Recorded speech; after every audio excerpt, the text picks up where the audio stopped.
Good Then evening, we have a ma. large house, 148. Good evening, everyone. Good evening, Yeah. ma'am. Good evening, ma. Sorry, network glitch. I couldn't join. I tried to join 6:30.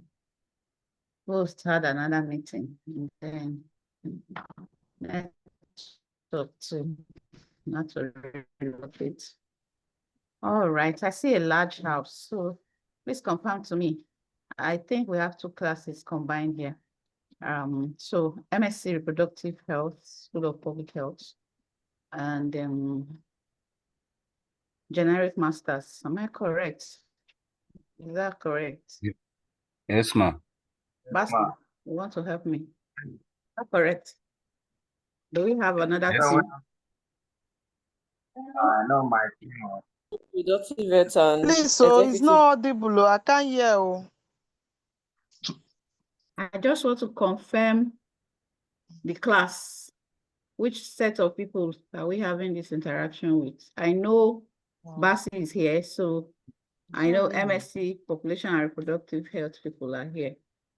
Yes, ma'am. David is here. Yes, doctor, and Generic MPH. masters also here. Yeah, So what are they other group? MPH, ma. I don't think so. The class is originally scheduled for the two and the MSc Come, population. please, you said the class is officially scheduled for which group?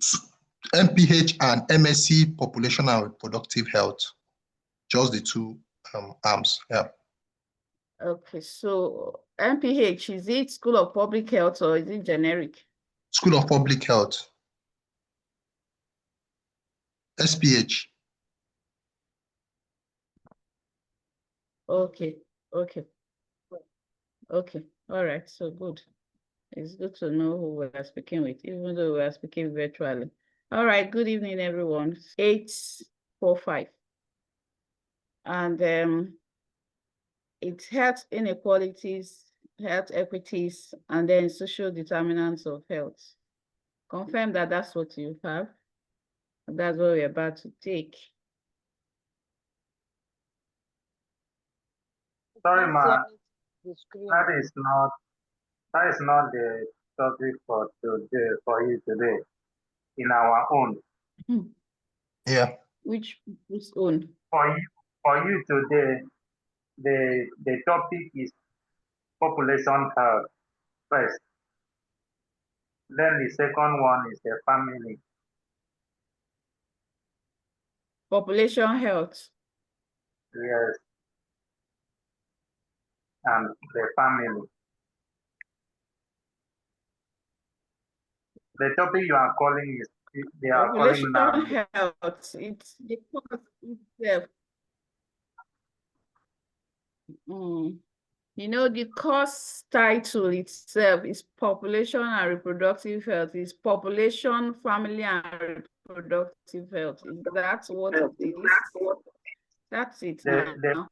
So population health, under which we are going to talk about health inequalities in Nigeria, social determinants of gender and health. That's it. And then we're going to talk about family, where we will look at marriages, traditional Christian court marriage, and so on and so forth. Isn't that what?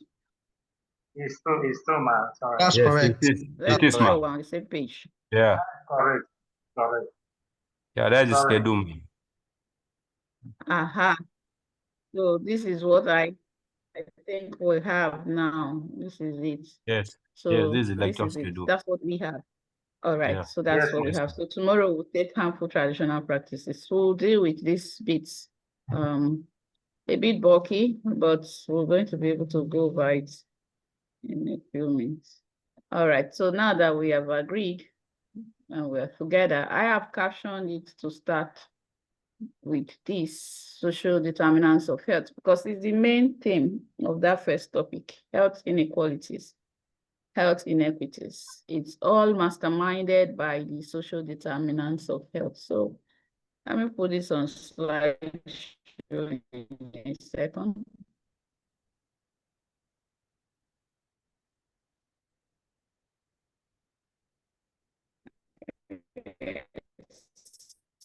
confirm that you can see my slide. Doc, just a minute, please. Can Your anyone network, see my slide? we can see your slide, Ma, but your network is quite poor. So I don't know if you can do something about it, please. I hope so. Let me see, give me a second. I don't know whether this routers will work.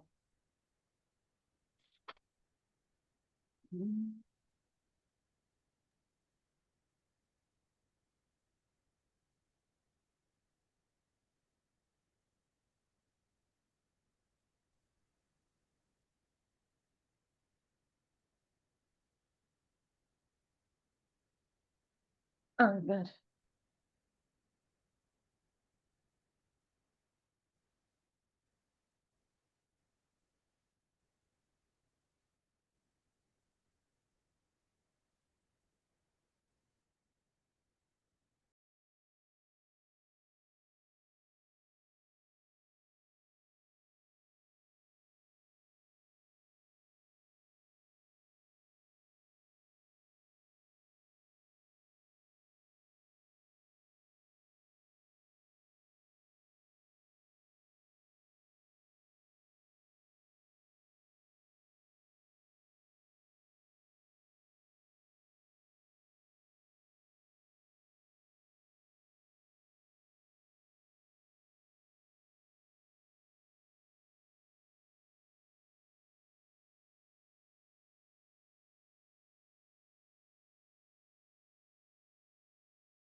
Today no go easy for Ezekiel. No. Network promise.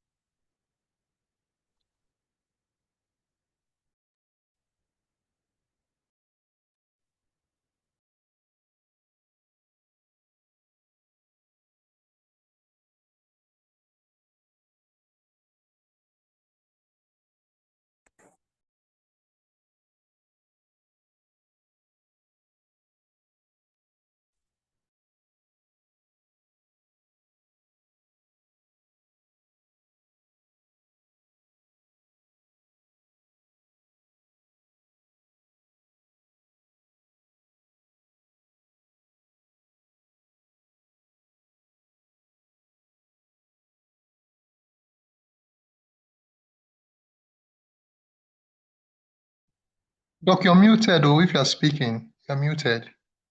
Then I wanted to change the network to my router instead of hotspotting. I hope this is better. Yes, Ma, it's far, Let far me better. know. It's better. Thank you. It's better now. Okay. Let's see how this goes. All right. So good evening once again, everyone. So we'll take social determinants of health because I said it's like the bedrock, a nest that caps all the things we have to discuss this evening about health inequities and inequalities. They are wrapped up in the concept of social determinants of health. Okay, so this is just to give it an umbrella term. We'll be able to discuss and define population health and its importance, discuss the major health inequities in Nigeria and globally, explain the concepts of social determinants of health and see how it affects health inequities and inequalities.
Since our network is very poor, so we'll just hold on.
Okay, so improving health outcomes in communities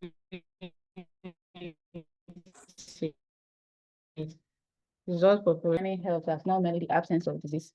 When you look at in terms of the community, in terms of reducing health disparities between population groups and integrating population preventive measures, health promotion measures, policy intervention. So the concept itself is that health shapes the social determinants of health and health inequity, emphasizes the fact that health is shaped more by social and environmental conditions rather than genetic or clinical care alone. So the things that affect whether a person would be healthy, not just having absence of disease or infirmity, are more or less more related to social and environmental factors and not just by their clinical care. So clinical care may account for about 45%, but social determinants of health play a great role. And so health is a fundamental human right, you know. There are, however, inequalities and inequities between and within regions that remains on our health, affect the circumstances and the outcomes of health. It affects things around the people and the way their health outcome will play out. So these inequalities in health are because of the circumstances in which people are born, grow, live, for work. All right, so this affects how their health will be shaped on the long run, how they're able to respond to their health needs. And these circumstances are shaped by political, social, and economic factors. So they affect health. So social determinants of health refer to social, economic, and environmental conditions that influence health of individuals and population. They play a significant role in shaping and contributing to health inequities, health inequalities. We'll soon see the difference between inequity and inequality, even though I'll be using them kind of interchangeably, all right? Like I said, the social determinants of health account for between 30 to 55%. So they even play a greater role compared to some biological or individual factors that we can treat merely in the clinical settings. Until we're able to address some of those social determinants, health outcomes may not improve. And if I say, what do we mean by health outcomes? So some of them, you know, maternal mortality rate, infant mortality rate,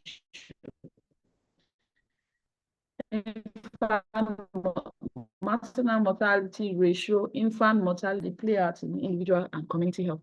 We may not be able to wholly address them if we don't start to look at the other factors apart from individual level biological factors that affect health.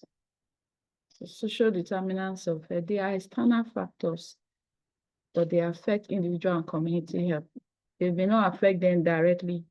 It might be indirectly, but they play a great role. So simply put, to say that social determinants of health, they are the conditions in which people are born, grow, work, live, and age, and the wider set of factors or forces and systems that shape the conditions of their daily life. So simply put, just remember that these are not, and I'll mention some of the possible outcomes. I'll define this earlier. I stemmed from the definition of health, and then I looked at definition of reproductive health. I believe we already know this from our previous classes, but I put it here just so we remember, and then how it relates to health inequality. Of course, we recall maternal health refers to the health of the mother during pregnancy, childbirth, and the postpartum period. And then every stage should be a positive pregnancy experience that ensures that every woman and their baby reach their full potential for health and well-being.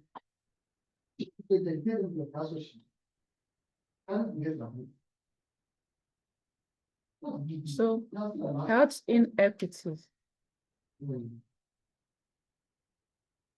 These are measurable differences in the health status or determinants between population groups. So if we say there's inequity in health between developed and developing countries, or even within countries like Nigeria, there will be inequity in health between the northern and the southern part of the country. And even within southern country, parts of the country and within the northern parts, there can be inequity in health across geographical borders.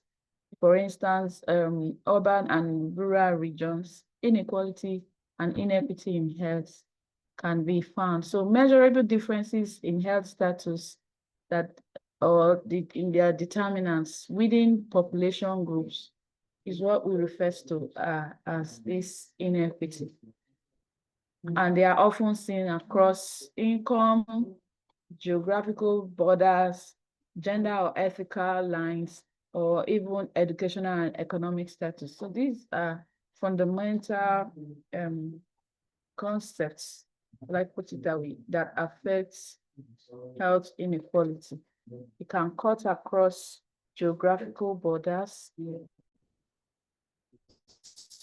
So linked developing and non-developing, and even within region, it affects the inequity in health. So this has been put together. Social determinants of health has an important influence on health inequities. And it embodies both the social, economic, and environmental factors. So if we attempt to categorize them, we can group them into social demographic, socio-economic factors. And then we would have things like education, income, and they can affect how people's health outcome will play out. It can also be due to social or community context, social support or social cohesion structures within and inherent in the community in which we live. It can be health system factors. All right, so economic factors will include things like income, employment, and so on and so forth, access to resources. Education will be, so if we don't expect those with high level of education and those whose level of education, we can say they don't even have any formal education, to have the same level of employability. And employability will determine their income status. So if they don't have education and they cannot be employed, it also will translate to the fact that they'll have low level of income and they'll have no access to healthcare. So even if their health is failing for whatever reason, because they don't have access to income, they won't be able to have affordable care. So access in terms of affordability, access itself is a construct that is made up of affordability, acceptability, and so on and so forth. So when I say access, I may be referring to economic access here, not just geographic access. So if I have geographic access, I have economic access. So, but both of them, access in itself as a construct can be affected by social determinants of health. Now, social and community context can also influence the health outcomes of people. People who have social connection, social support, in community cohesion, they can do things together. It influences how positive or negative their health outcome may turn out. So is health system. Health system factors, we can list it from using the health system building blocks. They would affect health outcomes in one way or the other. If people have access to good housing, it will affect the kind of illness they will come down with. People who live in well-ventilated places in urban area, posh buildings, and so on and so forth, we expect that they will similarly have good health compared to those living in the urban slum or in the slums, who are refuge everywhere. So that would determine how frequently they will even come down with illnesses. And then these are the same people who do not have financial or economic access to healthcare. Right. So this is like the structure. WHO will say they group them into structural determinants and then the intermediary determinants. So under structural determinants, you have things like infrastructure, policies, and laws, on the structure, right, community engagement, surveillance, and the rest of them. Social factors would come under the intermediary area, income and social protection, education, unemployment and job security, working conditions. So those who have access to work and pay to afford what manner they can afford to purchase healthcare abroad.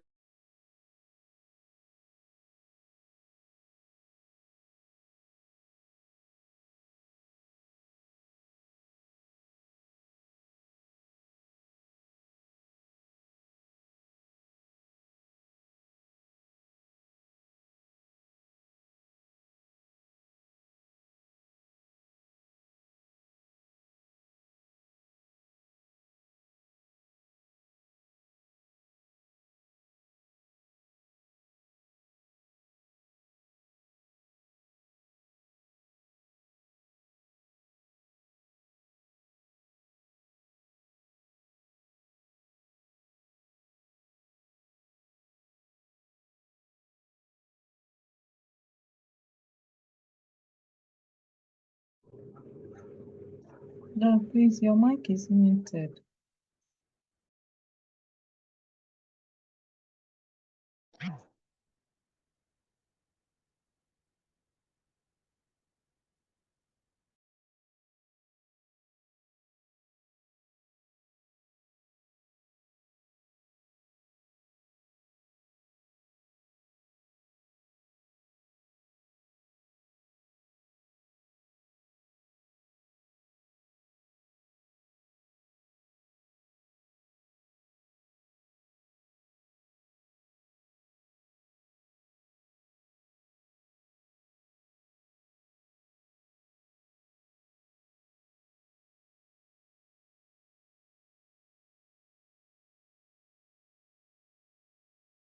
Okay, so good evening, everyone. So let's bear with her. I think her network is very poor, and I believe she understands.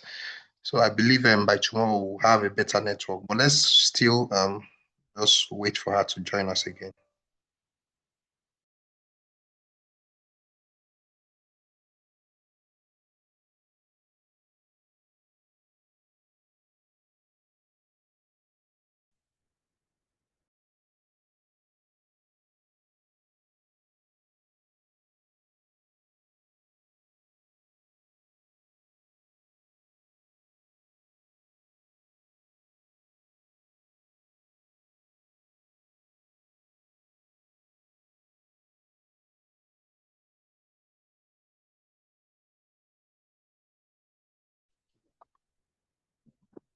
No, please. Is the class starting now? The class is on, but the lecturer was logged out, network issues. So let's just wait for her to join again. Okay, thank you.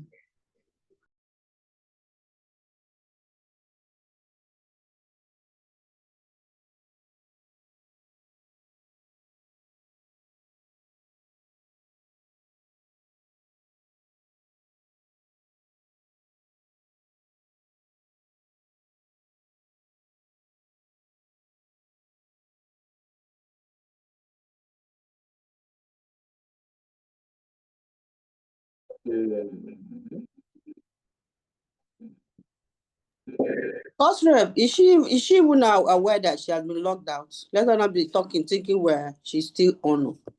Yes, she should be aware. I'm just Oh, avoiding not calling her when she's trying to join to avoid the okay. disrupting. I'll give Okay. her some minutes and then sometime I'll call again. Yeah. Thank you. Thank you.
Okay, so I've tried to reach her. She's trying to join. So I think I got that busy response. So she's trying to join us.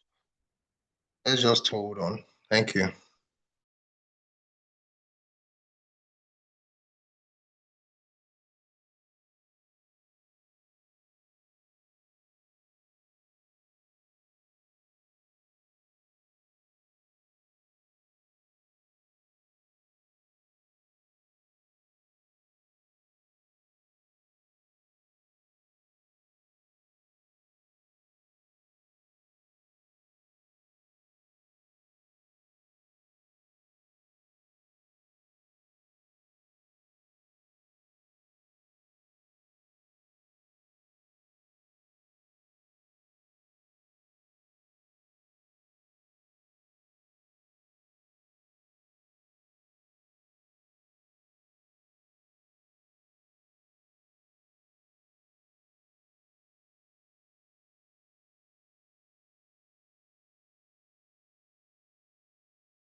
Okay, sorry for the network glitch.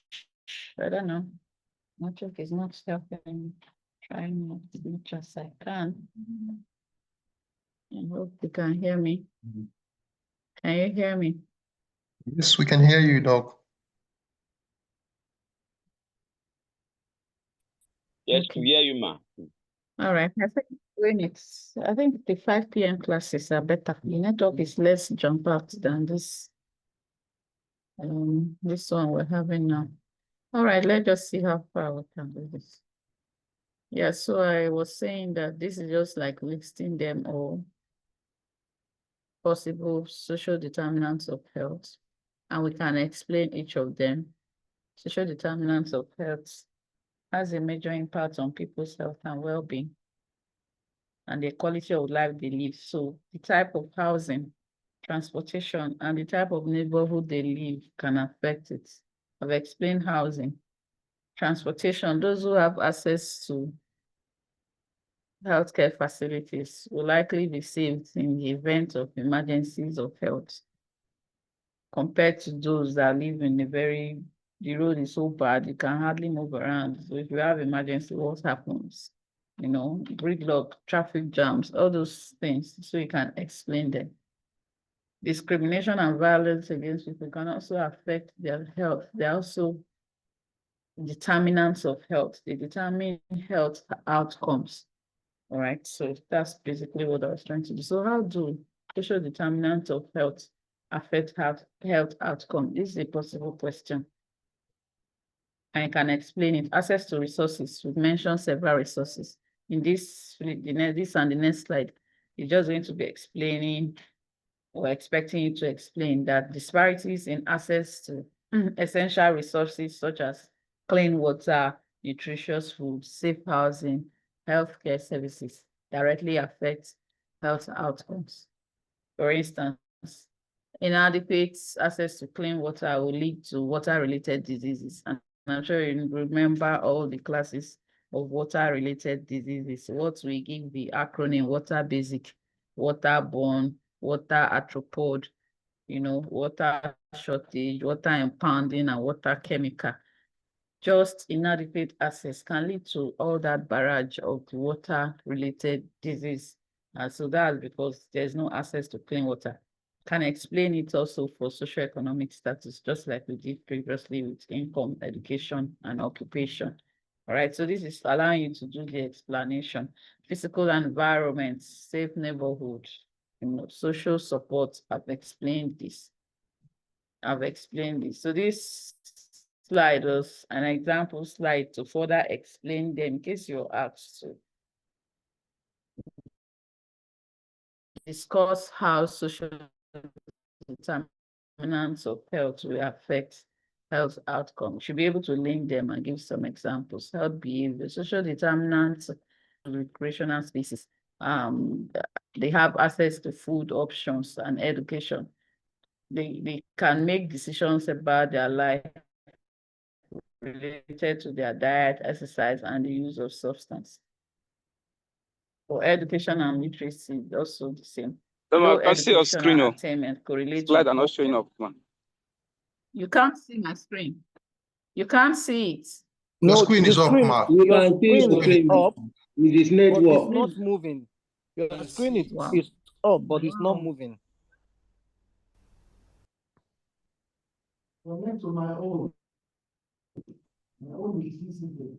Okay, yeah, we can Can you see a see the different screen now? screen now. So a different slide. Yes, we can see it, Yeah, ma. the slide is showing now.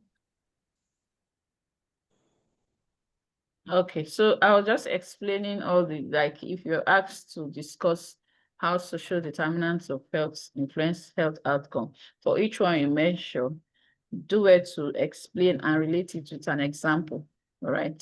Do it to explain and relate it with an example. And we've talked about health behaviors, we talked about income, education previously, and now social and cultural norms. Cultural practices and beliefs, their norms shapes health behavior. For instance, cultural attitude towards medical help affect preventive care and early intervention. Cultural practices towards feeding, food taboos, and also affect nutritional status of women, you know, and also would affect their health-seeking behaviors as to whether they perceive that as an adverse health event. It also influences their health outcome, because whatever people don't believe, they don't perceive it as something important. So cultural practices, food taboos, and so on and so forth can also influence health outcome. I've talked about working conditions, occupations, the type of job people do influence the number of times they'll likely get sick, the number of times they'll likely be able to seek healthcare, and even be able to afford the healthcare. So one's job is a very important factor in occupational hazards associated with the kind of job we do. Job security. Some people are exposed to job that there's no form of job security. And then there are work-related stress and that can impact health. Unsafe work environment, all this can lead to health conditions that if you don't have the wherewithal, you may not be able to access health, and that can impact the health outcome. Stigma and discrimination. We talked earlier about race, ethnicity, and gender. Social, sexual orientation, you know, can discourage people from seeking healthcare. If people are stigmatized based on the condition of health they come back, no matter who they are, it can discourage them from seeking healthcare, and that will worsen the health outcome, because if you seek healthcare early, you're likely to get better health outcome compared to seeking it late.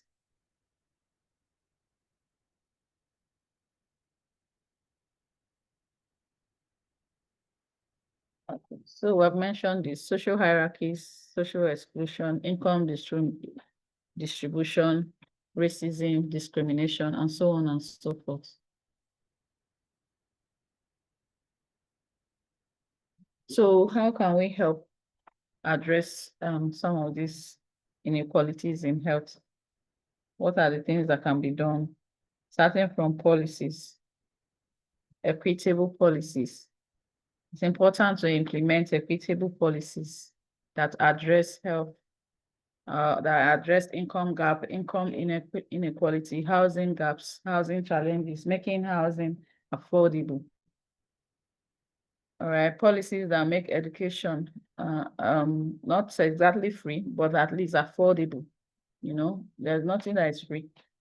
If you say it's free because somebody is paying for it, but let it be affordable. Let it be something that the people can afford.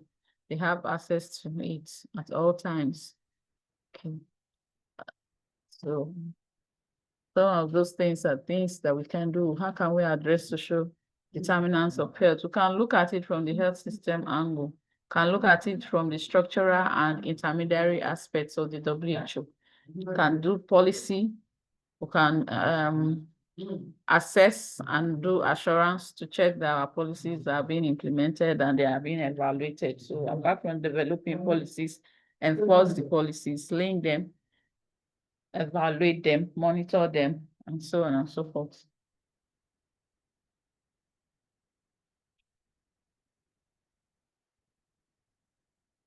Also, we must ensure to strengthen community participation. community participation is important in whatever decision around health that we make. It's important that we enforce community participation, carry them along in whatever decisions we're making so that they can have their buy-in. Now let's look more on gender equity and gender equality. I said we're going to be able to distinguish them. So equity is what we use to achieve equality. We use equity to achieve equality. Gender itself is a culturally or socially ascribed rule. So it's a social construct, you know, the differences between men and women that varies from place to place, from time to time. But gender is a social rule. It's a socially ascribed rule, the term gender. Whereas equity in itself means fairness or sameness, giving everyone an equal, giving everyone same thing, you know, just give everybody the same. So if you want to distribute clothes, you give everybody the same clothes, something like that. I want to share a bag of rice, you give everybody a bag of rice. You want to distribute buses, you give everybody buses. That is equity, you know, fairness, sameness. Equity, fairness. But we use equity to now achieve equality. Equity is fairness. We use it to achieve what we call sameness, equality. For equity, you want to give people what they need, you know, per time, giving people the clothes that fit them. So when I said distributing bus, if you distribute bus to everybody, you're trying to do sameness. You give everybody the same thing. But what if these people don't need bus for transportation? They need boats. For instance, people in Bonny, they need boat. People in the river, and they need boats. So people, they don't have the road. They just pass through water. What will the bus do? So giving them bus at that time will not solve the problem. They will still be at the same point. So sameness is giving them the same thing. That is actually what we want to achieve, but we don't use sameness. We use equity, fairness to achieve the sameness. I hope you are not getting confused. It's as straightforward as that. The term itself, equity, means fair, being fair. Equality means being same. What we want to achieve at the end of the day is actually gender equality, right? But we will use equity to achieve it. If you don't give people the clothes that will size them, they won't end up be wearing clothes.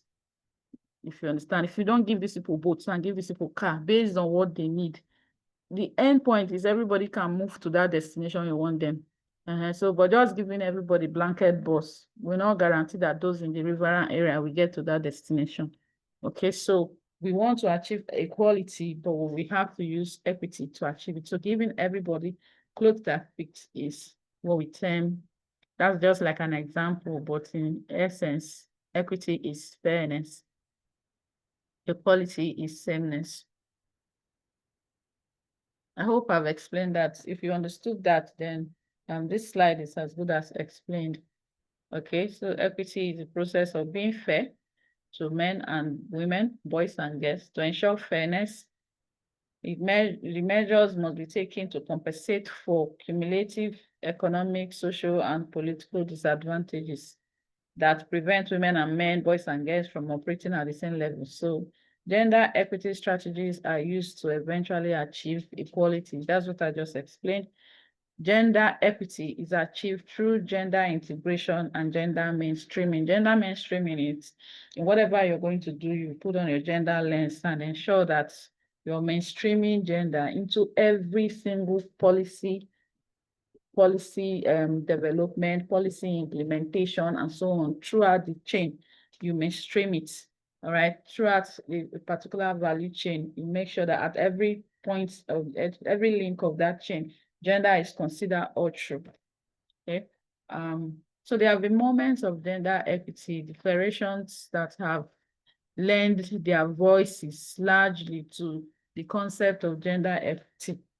The Universal Declaration of Human Rights of 1949, the Convention for the Elimination of All Forms of Gender Discrimination Against Women, Gender and Other Development Model, as well as the Gender Mainstreaming Policy and Strategy of the United Nations.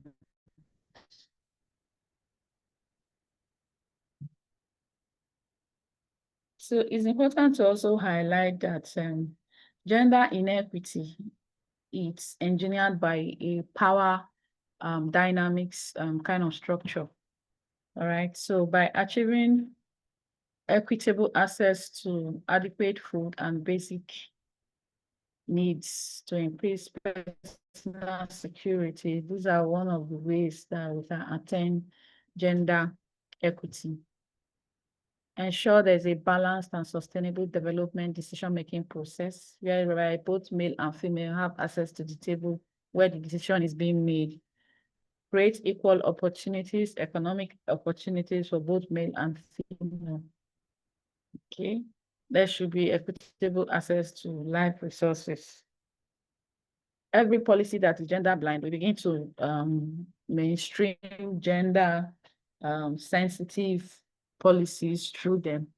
So mainstreaming gender issues into everything we do will ensure that our policies are not gender blind. Okay. So by changing the power structure between men and women, as well as in the ideologies and institutions that preserve and produce gender equality, we can change those power blocks. So it's underlined by a power imbalance. Underlined by a power imbalance. So now gender equality, like I said earlier, we want to use equity to achieve equality. Gender equality is a state or a condition that affords both men and women equal enjoyment of human rights, socially valid goods, opportunities, and resources.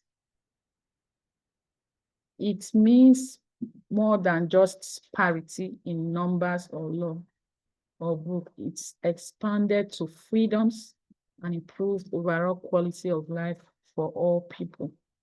We just want to ensure that both men and women have equal rights for socially valued goods. Equal access to resources, equal opportunities, regardless of their gender, regardless. So, you know, there's some occupation that both men and female do, but male are highly paid. So those are some kind of things that you want to provide equal opportunities regardless of gender. So it shouldn't be because this is for this gender, that's why it should be this. No, let the opportunities be equal. Equal participation in decision making. And it's a state of that kind of brings about value in different behavior, aspiration, and needs, regardless of people's gender. Let's bring equal value, equal responsibility, equal employment opportunities, equal benefits. Let everyone be represented at the decision-making table. Why is gender equality important? It's linked to sustainable development goal and is vital for the realization of human rights.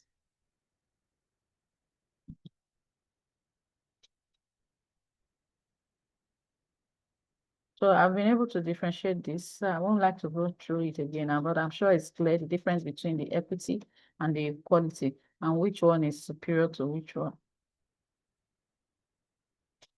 Equality is what we hope to achieve. I've explained that, but we use equity, fairness to achieve the equality. Okay. So to make gender equality possible, we need to make our education gender sensitive. We need to mainstream gender into every facet of life.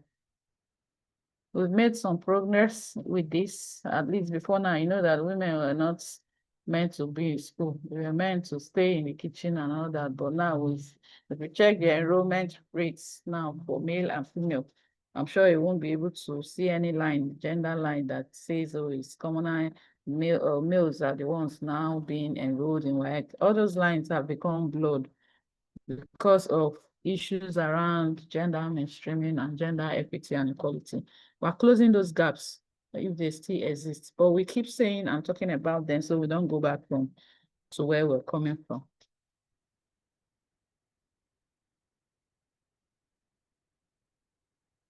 Okay, so to make gender equality, give proper value to women's work, like I mentioned earlier, the unpaid work of women and girls who provide a foundation for the global economy. So people whose wives don't work, let me give you an example.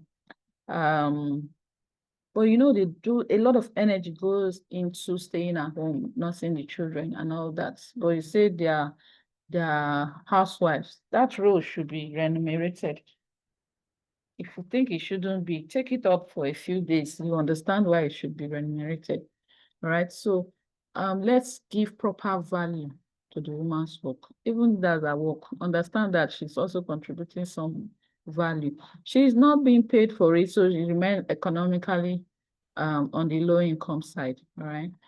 And so making everyone not to feel devalued for the same effort that they are being put, we should begin to look into those.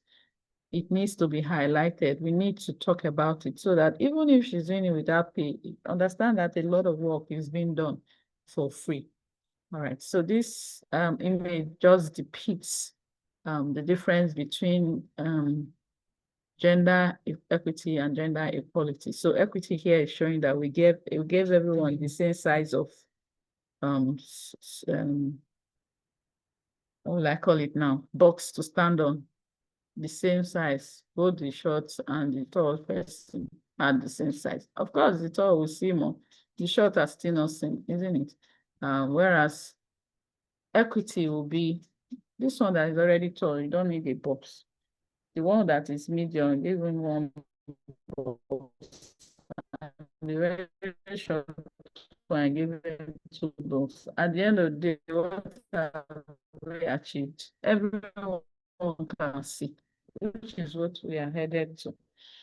And we want to head. Oh, but there is a better way to think about it. What else can be done? What if we remove the entire block, the barricade that is blocking people to see? So those are structural things that could have been done. So that's what the second image shows. Are there other activities? Sure. Other solution, innovative solution, whatever is the barricade, take it out, and everyone can see from wherever they are. So beside gender equality and gender equity, there can be more. All right. So that's what just so gender and rights for maternal health. I'd like you to look at reproductive health rights and sexual health rights and know them. Write them beside your book. Of course, you should even add child's rights, the rights of a child, child's health rights.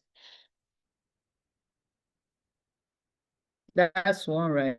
Then reproductive health rights and sexual health right. There's one more right, fundamental human rights. So have them at the side of your note and just know them. Okay. So the right to life, right to liberty and security. So reproductive and maternal health and information. Right to not be discriminated, sexual and reproductive health decision. Right to inform. Right. See how it's different from the reproductive health rights and how it's different from the fundamental human rights and the child's health rights. So in conclusion, equity and equality, they are different. We'll use one to achieve the other. Equality means everyone is treated the same exact way, regardless of their differences. But we use equity to achieve it. Equity means everyone is provided with what they in an equitable way, just so we can achieve equality. Now, addressing inequalities that affect health outcome, especially sexual and reproductive health rights and gender, is a fundamental thing to do, as it ensures that all women will have access to respectful and high quality maternal care. Now, addressing social determinants of health, very essential in promoting health equity and improving the overall health and well-being of all, everywhere and within anywhere. Okay, so let's begin to recognize these factors and deal with it as we mainstream gender into our health to improve health outcomes. All right, I will take some questions and I will leave you with this particular question. Try to tease out the answer. There are underlying things that can be discussed about it. Before we now talk about the concept of family. So do I have questions? Yes, ma. I Good. mean, look at it. Yes, please. Good evening, Doc. Good evening. Yeah, my name is Richard. I will thank you for the lecture. So ennobling. Thank you. Yeah. So my question is about gender mainstreaming. You said something about putting the gender in every policy and change. Would you mind maybe do a little buttress on that? Gender mainstreaming. Yeah. You said Okay. there was a sentence you made a statement. You said gender mainstreaming is something about putting the gender in every policy making and change. As I don't mind if you wouldn't mind maybe do a buttress on it. Okay. So gender mainstreaming, it's a concept we use to address every form of gender bias, all right? Or gender blindness or gender insensitiveness. So gender mainstreaming is a strategy, right? Quality. By doing what? Integrating gender perspective into all the policies, programs, and activities. So by the time you are designing your policy, from policy development through, the stages of policy development, as you're developing that policy, put on your gender lens to know this policy, how is it going to affect men? How is it going to affect women? So even at that point of developing the policy, you have that lens on, considering every facet, boy and girl, how are they going to be affected in this policy? All right, so that's mainstreaming. You now move from the policy development to the programs and the implementation. While you're implementing it, you're also ensuring that at every facet, the gender consideration is being made. All right, so gender mainstreaming is a strategy that is aimed at promoting gender equality by integrating what? Gender perspective into all policies, programs, and activities. There are different constructs in gender mainstreaming, which I wouldn't want to go into. So without talking about gender analysis, the gender analysis part is how is this going to affect men and women differently? This policy we are developing, how is it going to affect men? How is it going to affect women? Then inclusiveness. How do we ensure that women's so you can do so by ensuring that women are on the table, men are on the table. So everybody is talking and bringing in their own perspective. So you are not cutting short. By the time you fill up the table with men and there are no women there, or one or two who will not be able to speak in the presence of the men, then you've already made it in such a way that it's only the main parts that will be covered in that policy.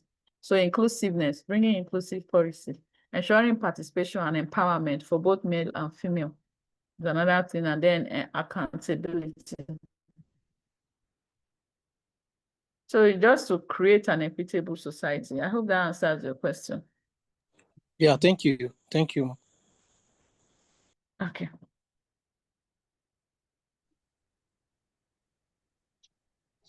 My hand is up. Go ahead.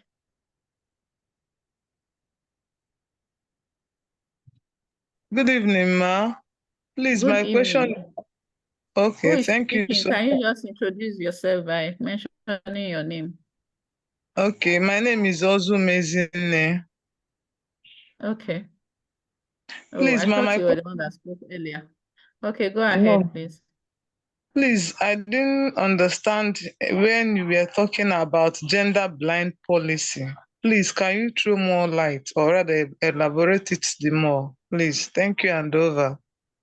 Okay, so a policy that is gender blind is one that doesn't consider how it will affect men or women differently. That policy is gender blind. You didn't consider how this thing is going to just bring a policy, everybody must do this. Do you know whether this thing is going to affect this group of people? Based on the agenda, you have not considered how it's going to affect them.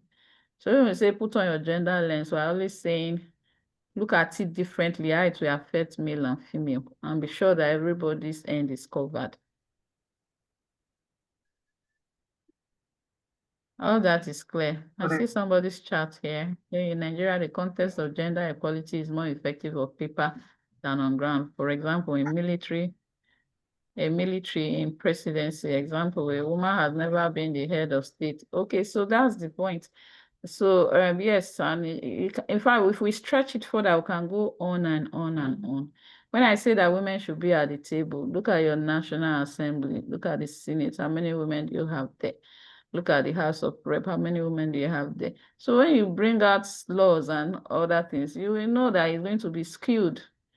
It's going to be in favor of one particular group than the other. So that's what we're talking about. All right, so put the theoretical base, there are practical experiences all around us if we think about them. Any other? Yes, ma. Good evening. Good evening, ma. Good evening. I'm also a member sick from Population and Reproductive Health. That's My right. question, Okay. my question is, how do we address the the role of nature or genetic influence on the How do we address gender, what? The role of what? the role of nature or Nature. genetic, yes, and genetic influence on gender equality? Because Okay, give me an sometimes example. What do you mean?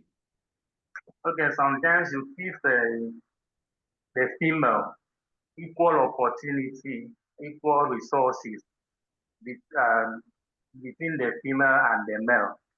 And at the end of the day, the female will not use the resources. She will not be able to put in energy to bring out productivity. If you want to talk, you will say, don't you know I'm a woman? But you were given the same opportunity, the same resources with the man. But in terms of productivity, he will refuse or she will just refuse. At the end of the day, she will say, I'm a woman, I can't work as a man. Maybe take for example Okay, the issue so of you remember that when we defined this, we said, I heard you, I get you right. You said the point is to give everyone equal opportunity, fair playing ground, equal representation. You saw that slide when I said equal this, equal that, equal. That's the point. If that point has been made, then it's fine. Whether or not she uses it to generate the same level of productivity is a different thing altogether. But in gender equality, you're trying to give equal value. If they do the same work, you pay them equally. You don't say, no, because you're a woman, you take 2,000, the man come and take 10,000. No, equal responsibility, whether or not she now says, I am a woman. If she wants to take 5 days to finish her own, and the responsibility is there and she finishes it, fine. And the man finishes his own in 2 days, fine. But this has been given equally, equal representation at the table where the decision is made, equal employment opportunities and equal benefits. That's what it's talking about. So for your question is, if you have given them that fair playing ground, so when we talk about equity, we were talking about fairness, right? Equality, we're talking about saying, if that playing ground has been given, that is fine. That at least you were gender sensitive. That's the point. The point has been made. So Basi, I hope that answers your question. yes, ma'am. All right. Okay, so maybe we'll go to the next topic. We still have family and the other marriage systems. Should we? If you still have questions, you can drop it at the chat box. We will scroll through later and look at it. So while this network is still friendly, let's see how we can go to that one. Okay, but the next topic is actually a familiar ground. We were talking about family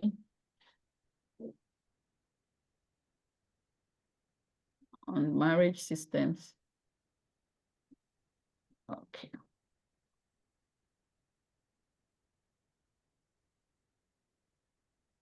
Okay, so this is talking about the family. In this, we're going to cover on marriages in the traditional Nigerian society, Christian marriage, Muslim marriage, court marriage. Of course, to not traditional marriage, Nigerian society would have looked at customary marriage, and then types and membership of the family side, and dysfunctional families. That's what we'll look at in the next few minutes. So this is a familiar terrain. Nobody here doesn't know what a family is. Family typically refers to a group of people who are related by blood, marriage, or adoption, and who live together and share the same resources, responsibility, and sense of belonging. However, this concept of family can be broader, encompassing not just biological relatives, but also chosen or intentional family members, such as close friends or individuals who may play a significant role in each other's life. You can say this is your chosen family, and so on and so forth. Family provides emotional support, provides companionship, provides a framework for socialization and identity formation. It serves as the fundamental unit of every society and plays a central role in shaping how individuals live and how their experiences are. Typically, we'll say it consists of, maybe nuclear and extended family. The nuclear family consists of the parents and their children bonded by blood, marriage, or adoption, or can be the extended family. And their sources of support will come from those socialization, love, bonding, intimacy, traditional norms and values, and their interpersonal skills. Okay, in an extended family, they can have the other family types. You can have single parents, chosen family, and their different family dynamics, depending on the cultural and society they live in. So let's look at marriage.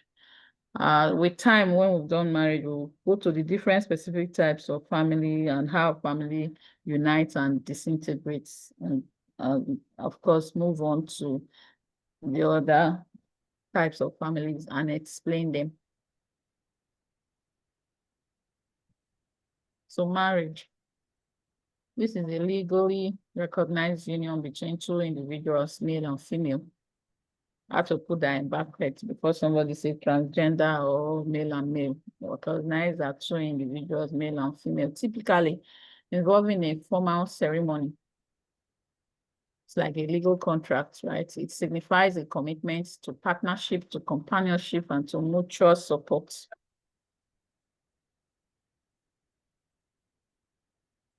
So family, the construct family and marriage are interrelated concepts, but they differ in their scope. Family is broader, so that's a wider net. It encompasses the marriage, social units bonded by blood, marriage, and adoption. Family is bigger, it's broader. That is, it's imaginable. So it includes relationships beyond marriage, those between parents and their siblings and their children and their siblings, grandparents, extended relatives. So that's its broader. We've mentioned the types: single, chosen family, blended family, some other types of three-generational family, joint family, complex family, communal families, conjugal family, broken family, problem family, consanguineal family, trifocal family, and new family. These terms may have their several definitions, and you want to look at them, But the family cycle in itself starts with the formation, which is the beginning phase of marriage, and that formation step ends with the birth of the first child. And then it moves to the extension, birth of the first child, which is the ending of that first phase of formation, is where the extension begins from, and moves to the birth of the last child. That's the ending phase of the extension. But the complete extension is from the birth of the last child to when the first child leaves home. And then contraction, when the first child leaves home till when the last child leaves home. Then complete contraction, when the last child leaves home to when the first spouse dies. Then dissolution, that family is dissolved. When the beginning of dissolution is when the first spouse dies, and it ends by the death of the surviving spouse. That family now goes to extinction. The family then goes to extinctions. So let's look at the traditional Nigerian society in a bit. Traditional Nigerian societies harnessed in its social structures, the customs and cultural practices that exist in Nigeria before the influence of colonialism and modernization. Of course, family and the community play a central role because that's the unit of socialization. The traditional Nigerian society emphasizes kinship ties and communal living. And like what we see now, where everybody is just in their own silo, in a world that closes themselves. Okay. The traditional Nigerian society is often what, and in fact, it's patriarchal. It's typically the males hold the authority in decision making. They are the ones in leadership position. Why do women just stay in the household and in the community and take care of the children? Economic activity is now left for the male. So largely, Nigerian traditional societies are agrarian in nature, agriculturally based social organization, often organized around clans, tribes, kingdoms, and so on, with their own different governance system. Of course, religion plays an adhesive role in Nigerian traditional society. So whether it be the traditional religion, Christian religion, Islam, and so on and so forth, religion plays a role. So there's a prominence of religion. Okay, so let's look at marriage in the traditional Nigerian society. Like most other African tribes, marriage is more than just the union of two people. It's the union of families and their ancestors. Traditional Nigerian society, traditional marriage is also what we say customary marriage, right? So customary court is the one without jurisdiction. Traditional marriage in Nigerian society refers to as customary union between a man and a woman, recognized and is sanctioned by their families and communities. And they have the respect of their ethnic and cultural groups. So it's deeply rooted in traditional and cultural practices, social norms that are passed down from generation to generation. So types of traditional marriages, there's the monogamous traditional marriages, involves the union of one man to one wife.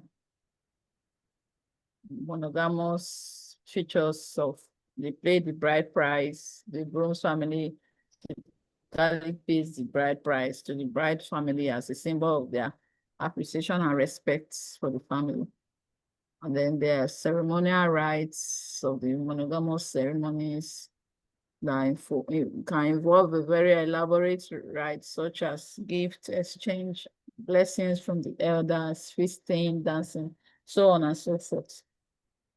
Monogamous marriages in Nigeria, they are not just a union of two, like I said earlier, but of their families and even their ancestors. And then there's polygamous traditional marriages.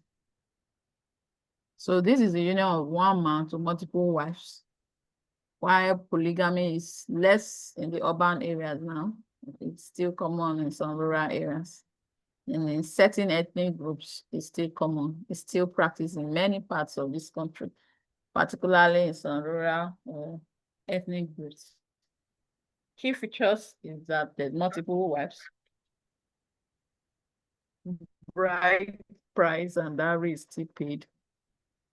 So, but the household dynamics is where the issue is. So, polygamous household, they are complex social units with multiple wives, multiple children, extended family members, all living together. The relationship can be good between the co-wives. It can also vary from cooperation and mutual support to competition and conflicts. It depends on what is the factors that drives it, whether age, seniority, or personal individual dynamics. So traditional marriage ceremonies of different Nigerian society. Let someone in the house, I see a large house, who is Yoruba, interpret this for us.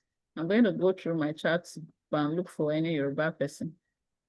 If I see a Yoruba name, I'll also call Igbo when we get to Igbo. So I need one person before I see the names. These names are not giving.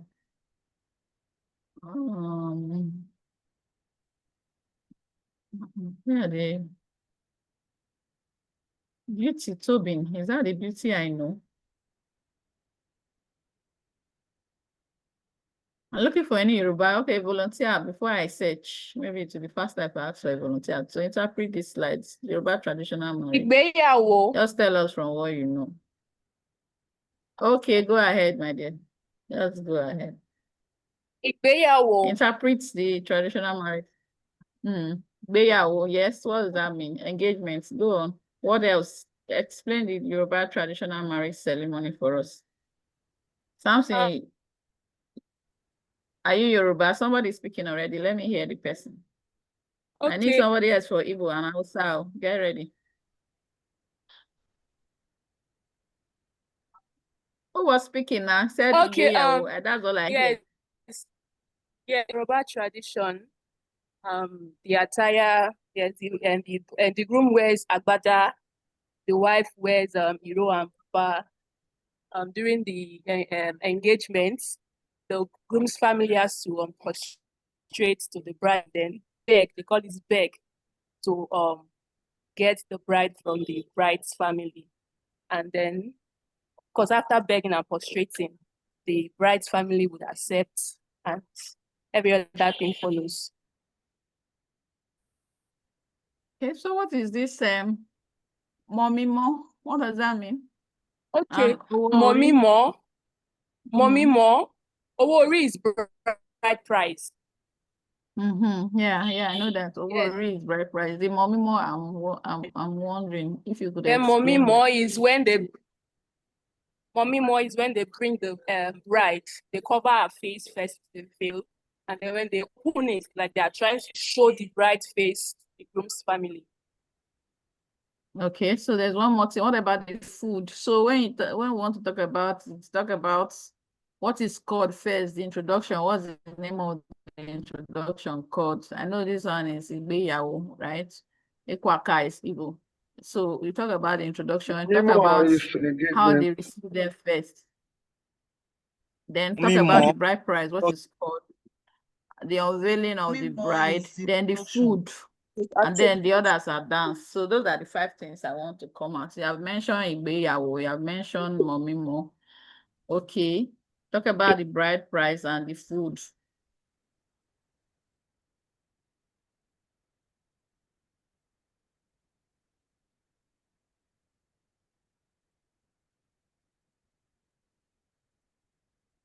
Beauty Tobin. I think this is the Beauty Tobin I know.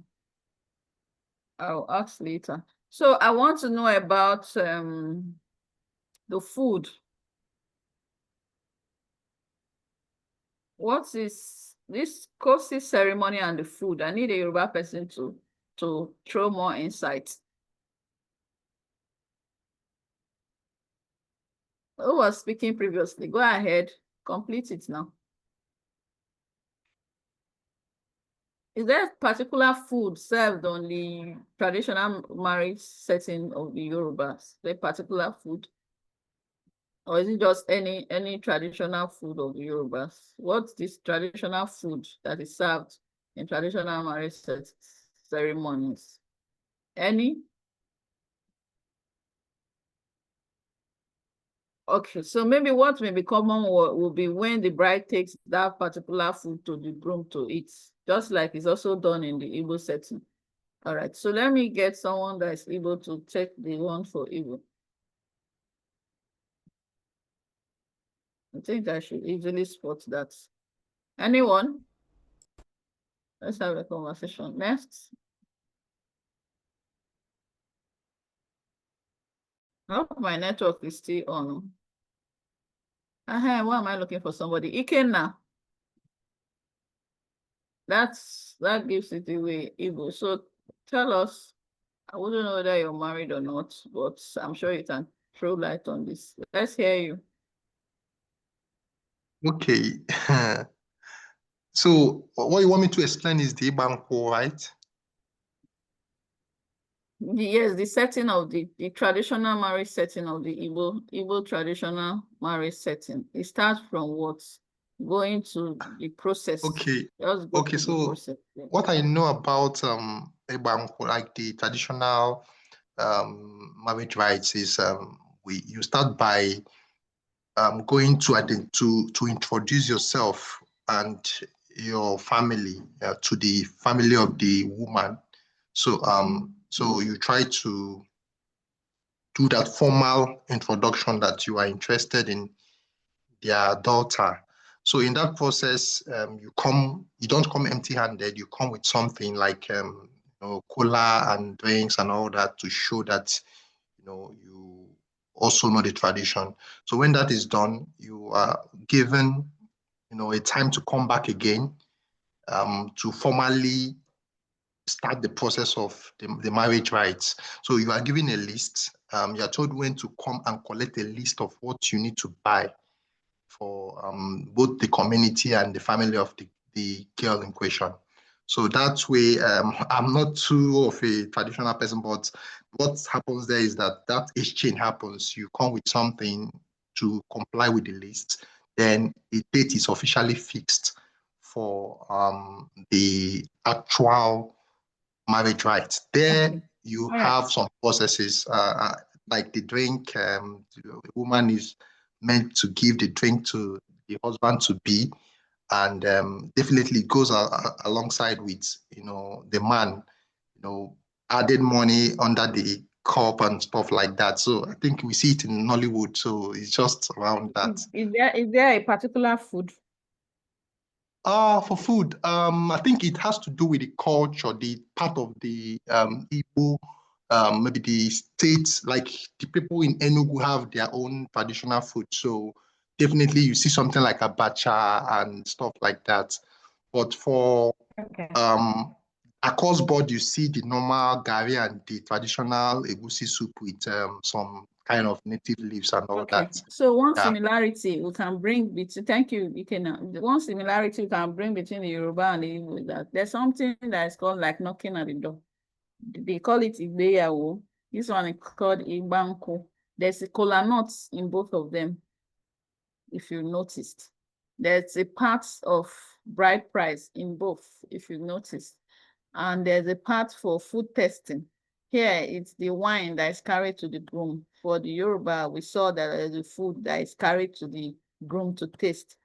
But it's similarity in culture that we can see. I need someone from Hausa who would, of course, the fifth part of it is dance, and celebration for both as well. I need someone who is Hausa on the call that is going to explain the next one, the Hausa traditional marriage ceremony. Hausa or Fulani, if you're in the house. I linked it, but I understand that can be a bit different. So yes, anyone? Volunteer, it will be a little bit. I'm trying to read what's on the chat, but it means know me, I know you. Okay, mommy more. Okay, that's good. Okay, so let me get someone else Hausa on the call. Anybody? Anybody before I search through the list? Do we have Hausa people here? I'm sure School of Public Health, we want people from Ghana, Cameroon. Not Hausa, but in Northern. So we should have Hausa. Good. Yes, Ghanaians. Thank you. All right, go on. Yeah, I'm not Hausa, but I'm a Northerner. Go on, So please. So for the northern Hausa Fulani culture, it's mostly been changed because of Islam now. But like Fatia is actually an Arabic word for Pronounce that again. Fata. Pronounce that. Fatia. Okay, Fatia. Fatia, Okay. yes, Fatia is the Arabic word for wedding. So Fatia or Al-Kawari is the Al-Kawari is actually the traditional wedding, meaning join together. In Hausa literally they say Dorin Aure, that's joining together. So for the ceremony, it's usually several days long. Fatia is the traditional. Yes, Fatia or Al-Kawari. Al-Kawari is often more than a day, like 2-3 days, because it's the celebration of the bride and her friends and her female relatives. Oh. So the typically you have gifts. Okay, so what stands out is that the economic status of the bride's family, especially the father of the bride, is what is in display. So there's the exchange of gifts, because the father of the bride is expected to furnish the room and the kitchen of the bride. So the bed, the bedroom things, the kitchen items is actually the responsibility of the father. So the economic ability of the father is what determines the quality of the furniture that is procured. That's why you see many northern girls working from very early age, because they start preparing and gathering their wedding items for their wedding items from very young age. So on the first day or second day, depending on the length of the Alkawari, you have friends come and they do the design on their hands with the henna they call leili. So there's the leili ceremony. That's the design. Yes, the leili. So the leili ceremony is usually dance for friends and all that. That's usually the arrangement. Oftentimes the emphasis is not really placed on food or what is cooked. It's almost like the union, because family members, extended family members, bring food. They contribute raw food to make food throughout, to make a feast throughout those days. Then there's the one that the bride is taken round, for to visit her relatives, especially her father's relatives, like a farewell, because oftentimes after marriage is almost like a complete exchange. She will need permission to even visit her maternal family. So there's just that week-long ceremony, like a farewell. Then on the actual prayer, depending on if they are Muslims or they are Christians or traditional. So the for the Muslims especially, in the prayer, in the actual Fatiha, the actual ceremony, the bride is not needed. It's the male relatives that sits in the mosque, like her father or the representative of the family. They sit with the groom and his own family to do the prayers that are actually for the wedding. Once they've declared the prayer, then they ask for a bride price. So the bride price is usually symbolic. Sometimes just promising to teach 2 or 3 surahs of the Quran is accepted as dowry, as bride price. So it's not necessarily money. But these days, with modernization, people bring gold, silver as a bride price. But the woman is also expected to bring dowry from her father's house. And oftentimes the dowry is almost like an economic seed that the couple can use to start their life. So it could be landed property, or it could be livestock. And it's bringing from the bride's family? From the bride's family into that marriage. Wow. So, okay. So it's usually like a starting point. Sometimes it's like the father or the family of the bride will start a business for the daughter as a way of economically empowering the new family. So that's basically. Then there's the exchange of gifts between relatives, and that's all. The rest is also dance like any other wedding. Thank you. You're welcome. Thank you very much. Thank you very much. You didn't tell me your name. Is that? I didn't hear your name. I was still trying to scroll. Sorry, I'm Fatima. I'm Fatima Yaya Jonye. I'm from Kaduna State. Right. Oh. Great. Awesome experience. Awesome. So it's good we hear from you people directly. Okay. I believe that is well taken. So the role of marriage in traditional Nigerian society is to bring what? Social cohesion, unity, family lineage, economic stability. I'm sure we heard that echoing in Fatima's voice. Security, social status and prestige, alliance and diplomacy, socialization, basically. So the influence of Western ideas on the traditional marriage practices in Nigerian society. Nigeria has a Marriage Act of 1970 that introduced the legal provisions for monogamous marriages. And it establishes the procedures for marriage registration, divorce, property rights, reflecting Western legal principles. These Western ideas of monogamy and individualism influenced our changes in attitude towards the traditional polygamous marriages in Nigeria.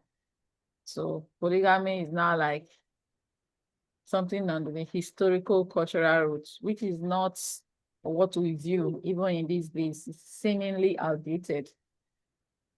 With modern values and gender equality, personal freedom, urbanization, exposure to Western lifestyle is now being abandoned, right? But in some places, it's still there.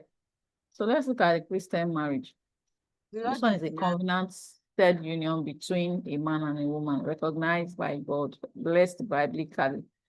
The principles of love, commitment, and mutual respect and fidelity is what guides it. So it's an institution instituted by God for the purpose of lifelong companionship, support, spiritual growth, both for their partners and with the ultimate aim of glorifying God. So as repeated in scripture, that's what it is for companionship. Of course, there's procreation, but usually the number one goal is for companionship. But some people have turned the goal upside down. That the first goal is procreation. But ideally, it's first goal.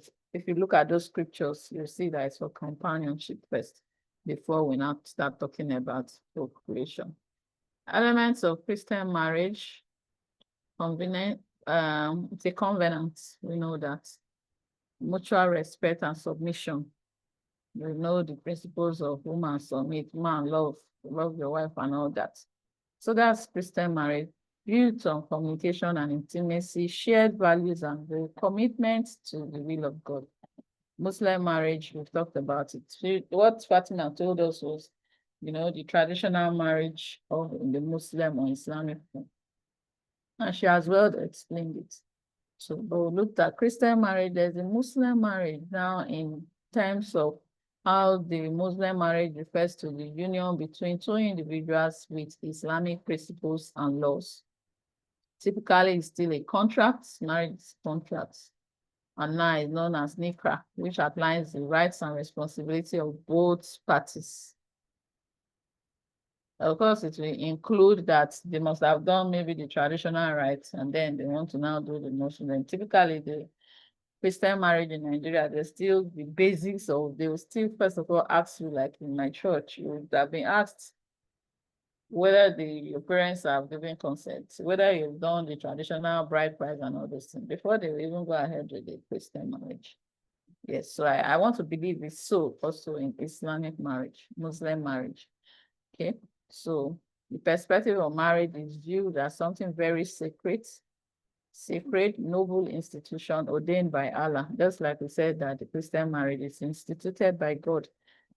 It's encouraged by means of fulfilling one's religion, all right, and a duty to spiritual goals. So for the purpose, the Quran states that one of the signs of Allah's greatness is that He created spouses for humans from among themselves, so they may find tranquility and companionship. So you can see that it's still companionship that is highlighting, not first of all procreation. All right. Yes, there's procreation, but that's not number one purpose of marriage. We teach it a lot in marriage counseling class. Okay. That does not mean that we don't know that there will be procreation. That's about the number three purpose. So permissions for polygamy. The Quran permits polygamy under certain conditions, but with strict guidelines for its practice. And it states that if you fear that you will not deal justly with the girl that you marry, then please, if you think you can deal justly, then you can marry 2, 3, or 4. But if you cannot, you may stick to one, just so you don't incline to injustice. All right? Just so you don't incline to injustice. It's important for justice and fairness. And when we bring justice and fairness, we are gradually moving back to what? Equity and equality. So elements of Muslim marriage, there's still consent, just as it is in Christian marriage. Proposal and acceptance, there's a dowry, there are witnesses. The marriage contracts itself, legal guardian, the witnesses, and the ceremony proper. Then court marriage, this is marriage that refers to legal union between two individuals, solemnized and registered by the court of law or a marriage register, without the need of any religious ceremony. It's a secular form of marriage. It's recognized by the states, by the nation, and there's a provision and legal recognition of it to the marital relationship. So for people, court marriage typically involves fewer persons, minimal rituals, but it's governed by civil laws and procedures. It ensures transparency, legality, and official documentation. What's the purpose of and legal basis of court marriage? But these days, I noticed that men are shying away from court marriage. Just recently, in the church marriage counseling, which I've been in for years, we got a couple. You're planning to get married. And the moment they now said they will go to local government to register, the man said he's not marrying again. So I want to ask this house, and those that are either married or about to, what can be the reason why someone you decide to get married to all of a sudden go and do court registration, go and do registration in local government, which for most of the pictures you see we do, so that they can give you both the court certificate and the government certificates. And you say, no, you're not doing that. It's court wedding. You don't want to do court wedding. So my question is, what are the odds against court wedding for somebody that you want to marry? For the guys, you can type it on the chat box. Okay, you can type it on the chat box. But if we finish right on time, I will give some people, I would like to hear from the guys. Okay. So court marriage is between two individuals, the circular kind of marriage. The advantage it has, there are many. So when I finish mentioning the advantage, you guys will tell me the disadvantage that will make a man say, no, I'm not marrying again. Since you say you want to go and register it in court, no more. For the advantage, we know that it's for legal recognition. All right, the process is simplified. So your marriage legal recognition is recognized across borders. Nigeria recognizes you as a couple. The court marriage provides legal recognition for the marital union by the state, ensuring that the couple's rights and responsibilities, they are protected under law. This process is simplified. So it doesn't carry crowd, 3 or 4 people, that's okay. Marriage is done, save your money and your food. There's privacy and confidentiality because marriages are conducted in a private, neutral setting. And there's no public display or involvement of third persons. So it's a secular nature because marriage is not bound by any religious affiliation. So people that they are not from the same faith, they can just quietly go to the church and the court and marry. So there's legal protection, there's transparency and accountability. And then it's recognized across borders. So these are some of the advantages. Now, let me hear from you guys. What may be the disadvantage? Why somebody will say, no, but I'm not doing it. You know? Why would somebody now say, because it's court, I'm no longer married? I would like to get the disadvantage. So I will feel it in, because this is a life experience I just shared. Something fresh, something about last week. And the man said, no, since you people want to go and register it in court, it's court marriage, or you want to, he told us to go and register in local government. No, that means it's court marriage, I'm not doing it again. Until now, we've not heard from them.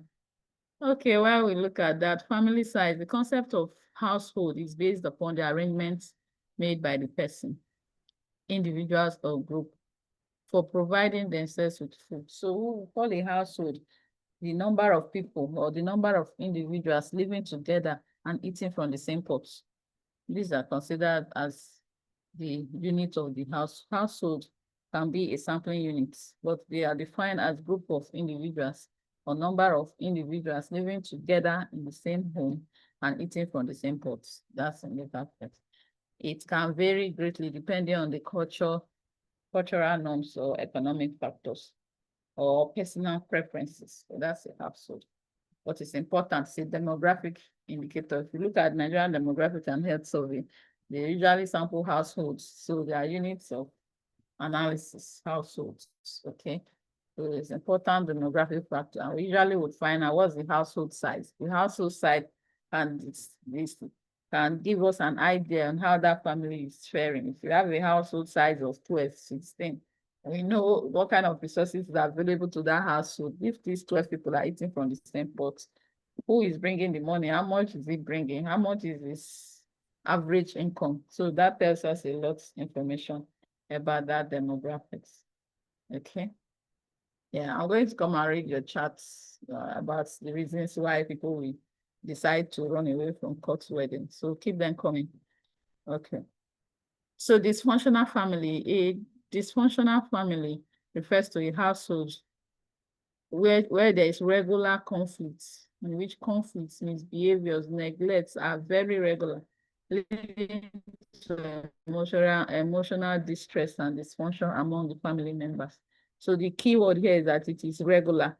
It's not like there are no households that don't have some distress or some conflicts, but in this case, it's persistent, it's regular, and it's often negative, unhealthy attitude, abusive interaction is what you see. That kind of home is termed a dysfunctional household, dysfunctional family. So it's characterized by internal and external conflicts that severely impact their fundamental needs as a family unit. And it may include domestic violence, alcohol or substance abuse, intense sibling rivalry, conflicts between children and parents, single parenthood, gambling, unemployment, and extramarital affairs. These are dysfunctional issues, shouldn't be coming up in the family. So all those things are also underlying causes, can be types. Abusive family is a type of dysfunctional family. Chaotic family, conflict-driven family. Okay. Pathological families, issues here and there. One or more members may have mental health issues that significantly affect every other member of the family and affect the interaction within the family. Okay. Emotionally neglected family, overprotective family. These are several other types of dysfunctional family, and they can have consequences on members of the family. Mental health consequences, anxiety, depression, low self-esteem, and other stressors. Okay, and there can be a cascade from one to another. Dysfunctional family dynamics makes it very challenging for individuals to maintain healthy relationships within and outside the family. Both within the family, there will be breaking communication, trust, and intimacy. They will extend it beyond their family. So they end up forming the community will become dysfunctional. When you have dysfunctional families, many in the community itself has become dysfunctional because you have everybody extending the grievances in their family to the community. My children raised in dysfunctional family may exhibit behavioral issues such as aggression, defiance, and withdrawal. Withdrawal may even go also suicide level, Lack of proper role model guidance for appropriate behavior can be some of those things that will cause it. So what can we do? Can institute individual therapy, couple therapy, parenting classes, institute support groups, both at the small circles, community levels, skill building programs. Medication is just a very small facet of it. And then crisis intervention. This can help. Okay. If we have trained therapists to address dysfunctional patterns and behaviors of communication within families, may help. Individual therapy can provide safe space for family members to explore their personal issues. Couple therapy can also help. Marital conflicts, communication issues, rebuilding trust between partners. Parenting classes can be very helpful for raising children, especially these young people. Of course, young people, 10 to 24 years old, can be hectic. All right, so parenting classes, support groups, skill building programs, and so on and so forth. So at this point, I will now look at your questions and then your answers to my own questions and take further questions. So first is the men should tell us. Yes, it's the men I asked to tell us property. Okay, somebody said property. What do you mean property? They are hoping that the women will collect the property. Marriages are breaking down. Take a case of Akon, the musician, and his wife for divorce.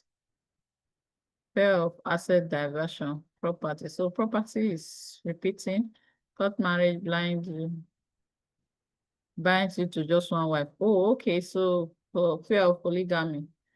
Okay. Where the ones are afraid of losing their property and assets. This of the way.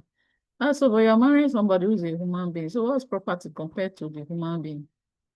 Well, so it depends on what people place premium on. The fear of court marriage, polygamy is not recognized. Yes. In event of divorce, would lose half of the property. Okay, so it's all about the property. But I mean, you're going to marry somebody with life. What is property? And forgetting that property can be lost also in the twinkle of an eye. Just like the human. Okay, so basically I see a lot of property. If I was to draw a mind map, I'm sure property would be very bold. Basically based on misinformation of what the court marriage stands for and ignorance. I think so. That's what I think. But I hear, well, the most things I hear on this answer is property. But I think it's based on misinformation and ignorance. That's what I think. Secondly, when a man dies, the woman is given all the property and she can misuse them eventually for personal aggrandizement at the expense of the children. Her own children, how shouldn't you misuse them at the expense of her own children? Could understand that family pressure and other men is another reason.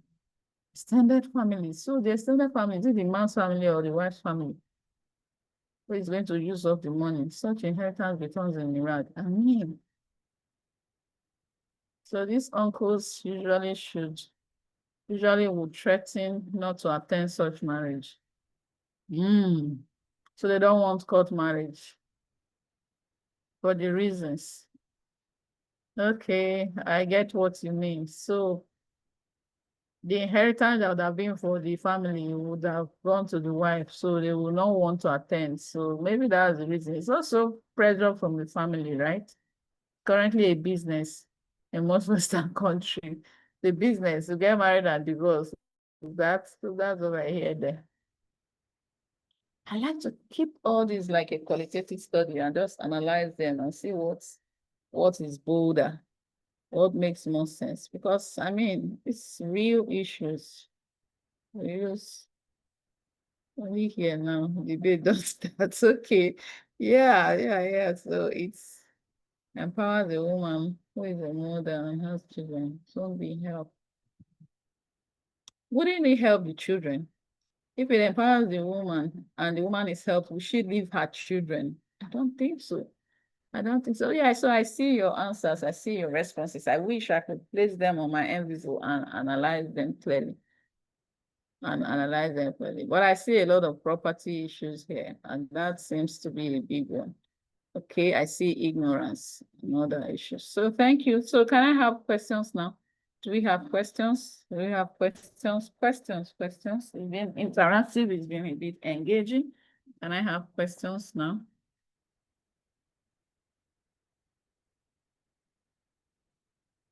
What's happening?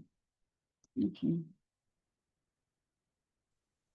Yeah, so what if the woman has property? Would the man still be talking about he doesn't want court marriage? He will want court marriage. But I don't know if the court marriage shares whatever is the woman's own anyway. I don't know. I may need a lawyer in the house to give us insight on that, or I ask my lawyer to explain that. Okay. Yeah, so it's whose own property is for sharing here, because I say property. It's not a family property. What if the woman actually owns plenty of the property, more than the man? What if? Just what? Will he be afraid of court marriage? Will the issues be the same? Okay, so Chidi says no question. Any other? If not, we can call this a wrap. I know we have harmful traditional practices tomorrow. If it's possible, we can take it earlier than 6:30. I don't know, depending on what you guys have. But the network, thank God it became a bit more stable. Any other question? If not, we call it a wrap. Where do we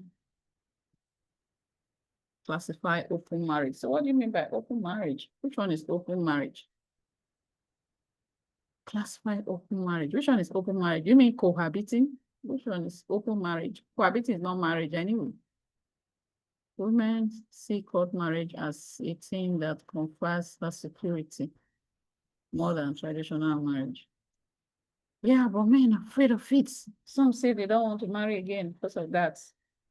I just told them to go and take a break. When they decide to, they can come back. No pressures. Everybody calm down for Jesus.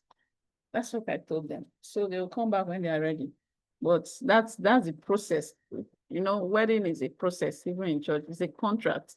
And it's a legal contract. We say it's instituted by God. It has process, it has order. That's the order. So if you don't want, you can go and do customary, which is the traditional one. But if you must do it in the church, that's the process. So you can take a break, cool off, think through it, and agree on what to do. Court marriage is a wicked problem that requires a wicked solution. Okay. Okay. So no more questions. At this point, we'll call it a wrap. I'll see you guys tomorrow. What I see some people I think I know on this call, but I'm not sure because it's a virtual space. I'm not sure. So, but if it's you, Beauty Tobin, I saw you. I saw a few other names, but I'm not sure whether they are the people I know. It's just similarities in name. Whatever it is, see you guys tomorrow. Good night and over. Thank you, Doctor. Good night, Doc. Good night, Doc. God bless you. Good night, Ma. Good night. Good night, Doc. Good night, ma'am. Good night. Thank you, ma'am. Okay, so your open marriage looks like cohabiting. That's what I thought it was. And that's what it's also consensual non-monogamy. That's what it looks like. It looks like cohabiting. That's what it is in another term. All right, good night, everyone. Bye. Bye, Ma. Thank Open you. marriage work. I think I'm the way forward. Bye. Good night, Ma. Bye, Doctor. Good night, Doctor. Bye. Good night. I wouldn't kind of like it. Good night, doctor.